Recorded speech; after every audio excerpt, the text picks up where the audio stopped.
네, 안녕하세요. 한국정책영양개발원의 이호사입니다. 오늘은 이제 지방소멸 대응 기금에 대한 이해와 함께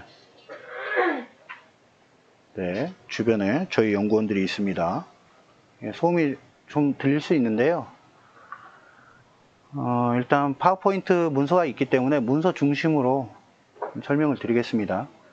말씀을 이어나가면 지방소멸대응기금이 큰 화두죠. 화두이면서 동시에 뜨거운 감자인 것 같습니다. 빠르게 이렇게 저희가 먹으려고 해도 그 기본 개념에 대해서 참 잡기가 좀 쉽지 않아요. 그러니까 실무적인 차원에서. 그래서 저희 그 미래지속 가능 포럼에서 지금 4번에 걸쳐서, 오늘까지 4번에 걸쳐서 집중적으로 여러분들께 유튜브 강의를 하고 있습니다. 오늘이 마지막이고, 끝나고 나면 이 자료들은 저희 뉴스로 누리집에 전체 합본으로 학습자료로 올려드리도록 하겠습니다. 자료를 보면서 말씀드리겠습니다. 본 자료는 지난주와 마찬가지로 저희 개발원도 독자적인 연구를 하고 있습니다만 국토연구원 국책기관이죠. 국토연구원에서 이 지방소멸 대응과 관련되어 있는 굉장히 좋은 연구 보고서가 최근에 발간이 됐습니다. 그리고 지난 2월에 제5차, 현재는 4차죠. 제5차 균형발전 5개년 계획수립 정책 세미나에 발표 자료들이 있는데 이 자료들이 굉장히 유용합니다. 현재 지방소멸 대응 기금의 투자계획 수립과 관련해서 뭐 다양한 전략이라든지 또는 사업 발굴과 관련된 사례 연구라든지 이런 부분들이 있어서 이 지자체 계신 공무원분들에게 시간을 절약해 드리기 위해서 저희 개발원에서 좀 요약하고 발췌를 해서 전달해 드리는 내용입니다. 예, 3회에 걸쳐서 전체적으로 지방소멸 대응 기금이 무엇인지 뭐 다 알고 계시겠습니다만 살펴봤고, 또 지방소멸 대응 기금은 속성상 지역발전 투자 협약형 사업이라는 것까지 말씀을 드렸고, 그리고 국토연구원의 연구 보고서에서 나와 있는 다양한 그 지자체별 그 서베이를 한 내용들에 대해서도 사례 중심으로 지난 시간에 살펴봤습니다. 그래서 이번 시간은 맨 마지막인데요. 과연 이제 우리 지자체에서는 그러면 그 지방소멸 대응기금 투자계획 수립상의 사업을 어떻게 발굴할 거냐, 우리 지자체에 맞는 사업은 무엇이냐, 이 첫 단추를 깨기가 굉장히 쉽지 않습니다. 그리고 우리 스스로 계획을 수립한다든지 외부 전문가 집단을 통해서 수립한다 하더라도 결국에 우리 스스로 지자체에 맞는 사업들이 무엇이냐 또는 분야가 어떤 것이냐라고 이게 초기에 설정을 해주는 게 굉장히 중요합니다. 그래서 행안부에서 수립, 계획서 수립에 대한 지침 가이드가 나왔습니다만 그 지침 가이드는 이제 서면상에 어떻게 작성하느냐에 대한 그런 그 기술적인 측면을 얘기한 거고, 그 본질은 사업을 발굴인데 그 사업이 우리 지자체에 어떠한 것이 맞겠느냐라는 걸 가장 빠른 시간 내에 초기에 잡아내는 게 중요합니다. 그래서 보시는 바와 같이 우리 지역은 자연 증감이 많지는 않죠. 대부분 이제 인구 감소가 이루어진다고 보지만 그게 이제 덜하냐 심하냐라는 부분하고, 그리고 사회적 인구가 증감이 어느 정도 되느냐에 따라서 이 인구 증감 요인에 대한 유형화를 할 필요가 있습니다. 그래서 A 유형은 자연 증감과 사회 증감이 양호한 편이고, B 유형은 자연 증감 및 사회 증감이 굉장히 취약하다. 이렇게 해서 A, B, C, D 유형을 우리 여러분들이 계시는 그 지역에 대해서 A, B, C, D 유형을 한번 나눠 주시고요. 그리고 이제 지역 여건을 진단해 볼 필요가 있습니다. 이 지역 여건을 진단해서 3가지로 나눕니다. 인구 활력도가 얼마나 되는지, 경제 활력도가 얼마나 되는지, 또 생활 활력도가 얼마나 되는지, 지수화 시킬 필요는 없습니다. 지금은 지수화보다는 우리 지역이 어느 유형에 속하는지를 먼저 알아야만 우리 지역에 맞는 사업을 발굴하는데 최초의 컨셉을 잡을 수 있기 때문에 정성적으로 판단하셔도 무방하십니다. 그래서 인구 활력은 청년 및 고령 인구 비율이 어느 정도 되느냐로 판단하시면 되고요. 우리 지역의 경제 활력도는 고용률, 외부 방문자 증감률 이런 지표를 활용하셔서 예측을 하시면 됩니다. 또한 생활 활력도는 이 노후 주택 비율 심각하죠. 그리고 빈집 비율, 유아 1000명당 보육시설 뭐 대중교통 및 병원 접근성, 소위 말하는 이제 생활 편의성, 낙후도에 대한 부분들을 좀 진단해 보셔서 이 인구, 경제, 생활력 이 세 가지를 가지고 우리 지역이 어느 부분이 좀 더 취약하냐를 해서 방금 전에 말씀드렸던 인구 증감에 따른 유형화 ABCD 유형과 우리 지역에 대해서 인구, 경제, 활력이 어떻게 반응을 보이냐를 해서 밑에 보시면 예를 들어서 우리는 B유형에 속하고 경제 활력이 굉장히 취약한 지자체다라고 하면 인구 유출을 억제하고 일자리 창출 시책이 아주 급선무라는 거죠. 그렇기 때문에 정부에서 추진하고 있는 집중적인 지원 시책 중에 소득 일자리 창출 사업과 지역 인재 양성, 역량 강화 사업들을 중심으로 좀 우선 검토를 하시라는 겁니다. 또 하나, 우리 지역은 뭐 자연 증감, 사회 증감 매우 취약하고 인구 활력, 경제 활력, 생활력이 모두 다 떨어진다. 그런 떨어진다. 대부분의 지자체들이 여기에 속할 수 있습니다. 그러면 많은 사업들을 골고루 발굴을 해야겠습니다만 우선적으로 검토를 할 건 출산 환경을 어떻게 개선하고 정주 및 생활 편의 기반을 어떻게 조성할 건지, 예를 들면 지역 경관에 대한 정비 관리 사업이나 주거 정주 환경 조성 사업이나 또는 지역 인재 양성, 역량 강화 사업들을 우선적으로 검토를 해 주신다는 겁니다. 그래서 이 도표가 굉장히 잘 정리가 되어 있습니다. 우리 지역이 어느 유형인가를 먼저 판단하는 게 굉장히 중요합니다. 그래서 자체적으로 사업 발굴할 때 이런 내용들은 행안부 지침에 나와 있지 않습니다. 행안부 지침에 나와 있지 않습니다만 자체로 국토연구원에서 이 연구한 이 자료가 굉장히 유용하기 때문에 초기에 사업 발굴할 때 이런 내용들을 감안해서 사업 구상에 이 첫 단추를 깨시면 되겠습니다.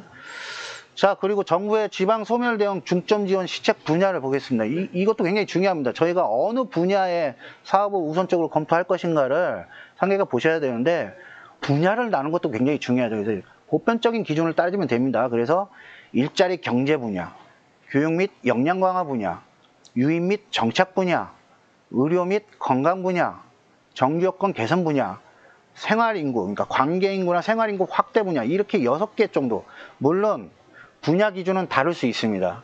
우리 지자체가 이거를 따르지 않고 다른 방법을 할 수도 있습니다. 이건 이제 국토연구원에서 발표한 연구 결과이기 때문에 그 기준에 입각해서 제가 설명드리는데 저희도 같은 이제 연구자로서 이 기준이 매력적입니다. 괜찮습니다. 굉장히 보편 타당한 기준이라고 보여지고요. 이 기준에 따라서 그러면 우리 지자체는 일자리 경제 분야를 우선적으로 좀 사업을 검토해 봐야겠다. 이런 의사결정이 최초에 필요한 거죠. 그래서 이렇게 분야를 설정해서 사업 발굴하는 노력들이 필요하고요.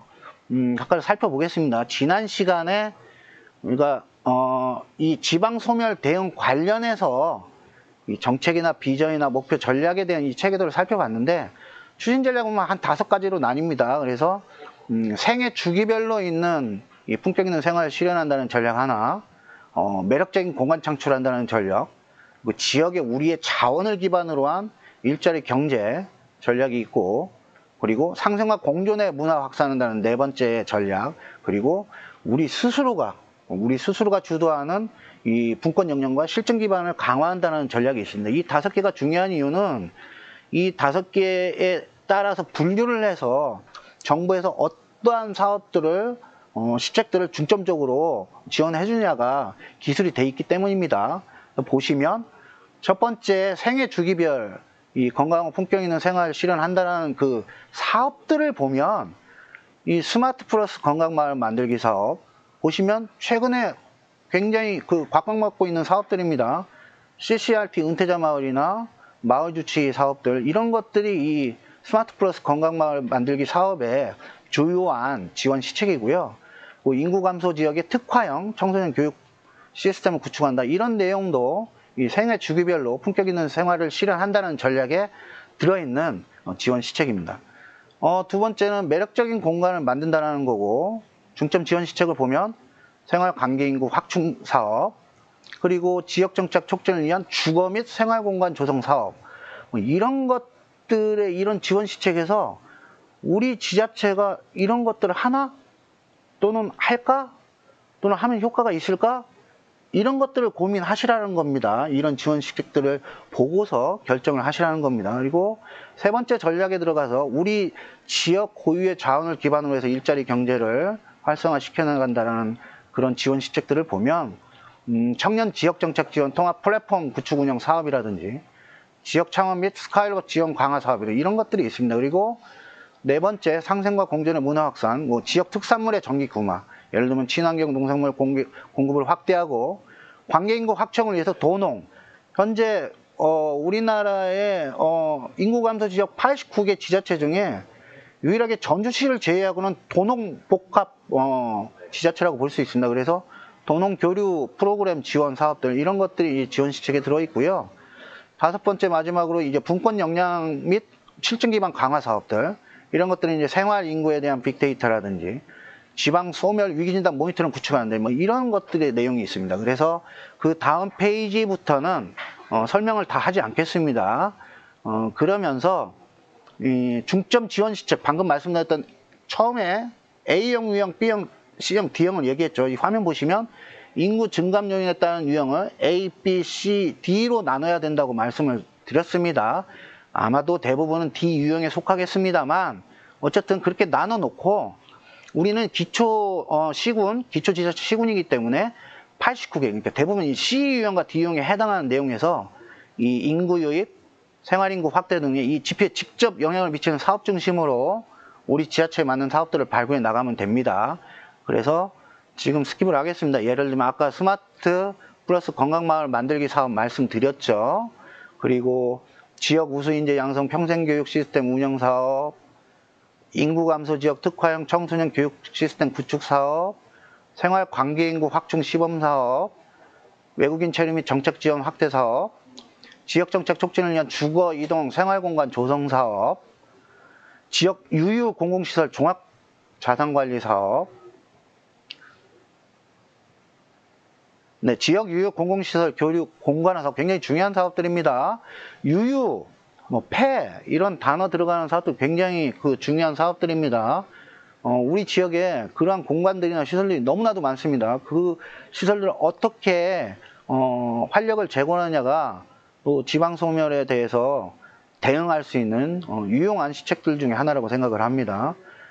청년 지역정책 지원 통합 플랫폼 구축 운영 사업, 신중년 이주 코디네이터 지역관리자 육성 사업 이런 것들이 있고요. 지역 창업 및 스케일업 지원 강화 사업, 그리고 지역 특산물 정기구매 도농 교류 지원 사업, 빅데이터 기반으로 해서 우리 지역 소비를 지속적으로 모니터링 할 수 있는 이런 사업들을 정부에서 우리 89개 지자체에 대해서 중점적으로 지원하는 시책 사업들입니다. 그러니까 당연히 이거와 연관되어 있는 사업들을 발굴하면 가점뿐만이 아니고 실질적인 도움을 받을 수 있는 시책들이겠죠.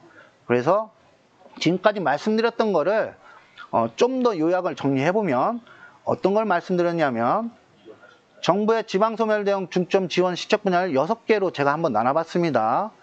초반에 말씀드렸죠. 그래서 일자리 경제부터 생활인구 확대 분야로 나눠놨는데 이게 또 와닿지 않죠. 와닿지 않기 때문에 그럼 다른 지자체 우수 사례를 가지고 좀 살펴보겠습니다. 그러면 교육 분야에서는 함양 작은 학교 살리기 사업부터 해서 이 곡성 농촌 유학 사업, 의료 건강으로는 안산주치, 홍성 마을주치 이런 사업들이 있고 일자리 관련해서는 유명하죠. 의성 스마트팜, 서천 3기술 학교 이런 사업들은 균투기에서도 우수 사례라고 영상을 만든 사업들입니다. 그리고 체류 정주 복합으로 의성 이웃사촌 시범마을 사업 이런 사업들을 우리 지역에 맞는 분야별로 어떠한 사업들이 있을까를 블랭크로 놔두고 하나씩 적어보면 초기에 어떤 사업을 했으면 좋겠다 이런 것들을 빠르게 만들어 나갈 수 있습니다.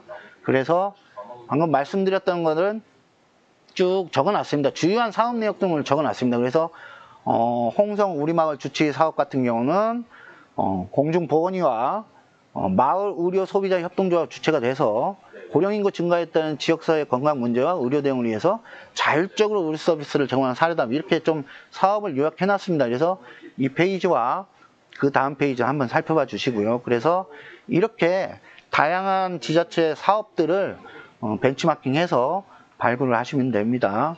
마지막으로 다시 한번 정리해드리면 우리 지역이 인구 증감 요인에 따라서 A 유형부터 D 유형 어디에 속하느냐, 그리고 인구 활력과 경제 활력과 생활 활력을 따져서 그 중에 어느 유형에 또 속하느냐에 따라서 정부의 지원 시책 중에 어떤 걸 우선적으로 확인해야 하는지를 좀 검토하신 다음에 이 분야별로 지원 시책들이 어떤 것들이 있는지를 다시 한번 매칭을 시킵니다. 그리고 이 매칭 시킨 것들을 가지고서 여러 사업들을 보는데 이 다른 지자체를 보면 분야별로 교육, 의료, 건강, 일자리, 체류정지, 복합 이런 사업들이 있구나. 그러면 우리는 어떤 것들을 좀 한번 여기에 앉혀보면 되느냐 이렇게 해서 접근해 나가면 될 것 같습니다. 그래서 이것으로서 오늘 포럼 강의를 마치고요. 1회부터 4회까지 지방 소멸 대응과 관련되어 있는 기금 및 투자계획 수립과 사례 연구에 대해서 쭉 4차례에 걸쳐서 말씀을 드렸고요. 강의가 끝나고 나면 전체 녹화를 해서 다시 한번 저희 유튜브에 올려드릴 거고 뉴스로 누리집에 학습자료 합본도 함께 올려드리겠습니다. 이것으로서 마치겠습니다. 감사합니다.